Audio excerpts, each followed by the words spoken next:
Bienvenue dans l'Openariat. Ici, on parle d'entrepreneuriat, on partage ses idées et on avance ensemble. N'embauchez pas du personnel compétent ou expérimenté. Alors là, on parle de recrutement.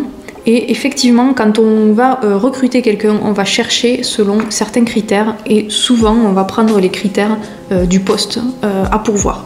Donc par exemple, si on cherche un agent d'entretien, on va partir sur des critères du style est-ce qu'elle sait faire du ménage, est-ce qu'elle a de l'expérience dans l'hôtellerie, de l'expérience chez des particuliers par exemple. Ça va être des questions qui vont nous venir naturellement et on va vraiment focus notre recherche sur les compétences que la personne a développées ou de l'expérience qu'elle a acquis. Donc ça peut être très bien, mais moi ce que je vous propose aujourd'hui, c'est de tester une autre façon de recruter. Plutôt que d'aller chercher les compétences de la personne, essayez de baser votre recrutement sur les qualités humaines, uniquement sur les qualités humaines de la personne et les valeurs qu'elle porte. Donc, par exemple, vous allez pouvoir vous poser la question, quelles sont les valeurs que la personne va porter? Par exemple, l'authenticité, le souci du travail bien fait, l'implication, la capacité à communiquer clairement ses idées. Voilà, il y en a tout un tas d'autres, c'est à vous de voir lesquelles vous intéressent également. Mais si on fait ça, si on recrute des personnes donc sur leurs valeurs, ça va nous permettre de décaler légèrement la confiance, en tout cas là où on la porte sur la personne. On va plus avoir confiance à la qualité de son travail, mais on va avoir confiance à la personne en elle-même. Et ça, à mon sens, ça apportera beaucoup plus de valeur à vos recrutements. Vous allez vraiment vous retrouver avec des personnes qui ont vraiment une valeur ajoutée dans votre entreprise et sur qui vous allez pouvoir compter. Il est vrai qu'une personne peut acquérir des compétences techniques, ça c'est pas un souci pour la plupart des personnes. Par contre, acquérir des savoir-être ou essayer de vraiment s'améliorer sur sa personnalité, ça c'est beaucoup plus compliqué. Donc si on part du principe qu'on va chercher vraiment d'abord une personnalité et si elle a des compétences dans le ménage par exemple, si c'est du ménage qu'on cherche, bah c'est un plus, mais ça va pas être le focus principal.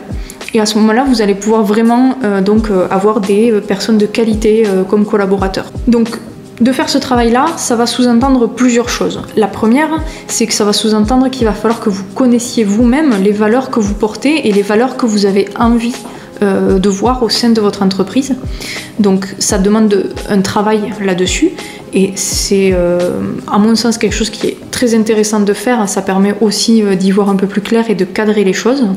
Et deuxièmement, ça va vous obliger par contre à créer des processus de formation dans votre entreprise pour les différents postes que vous offrez en fait.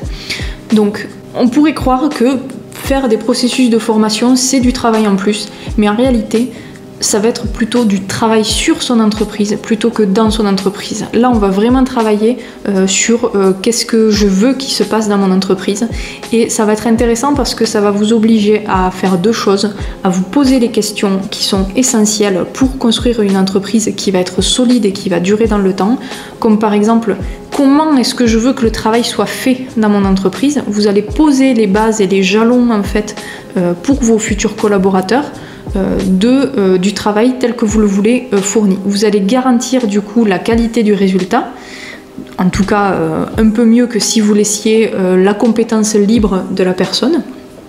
Et deuxièmement, ça va aussi permettre d'apporter une plus-value à la personne que vous allez recruter. Vous allez, pendant l'entretien, pouvoir directement lui dire si vous rejoignez le rang de nos collaborateurs, vous allez avoir accès à une formation gratuite qui va vous permettre de savoir quelles sont nos attentes. Et ça peut être extrêmement rassurant pour quelqu'un qui arrive dans votre entreprise. On le sait, quand on est nouvellement embauché, on a souvent des peurs, on est en phase d'adaptation, d'intégration, et savoir qu'il y a une formation qui cadre, qu'il y a des process, qu'il y a des objectifs à atteindre, ça peut rassurer aussi beaucoup les personnes. Donc ça c'est une bonne chose aussi. Donc c'est du travail, mais à mon sens c'est vraiment du travail qui va vous faire gagner en amplitude et qui va vous faire gagner vraiment en qualité dans votre société. Si ce conseil vous a plu, je vous laisse vous abonner et surtout n'oubliez pas de vous dépasser.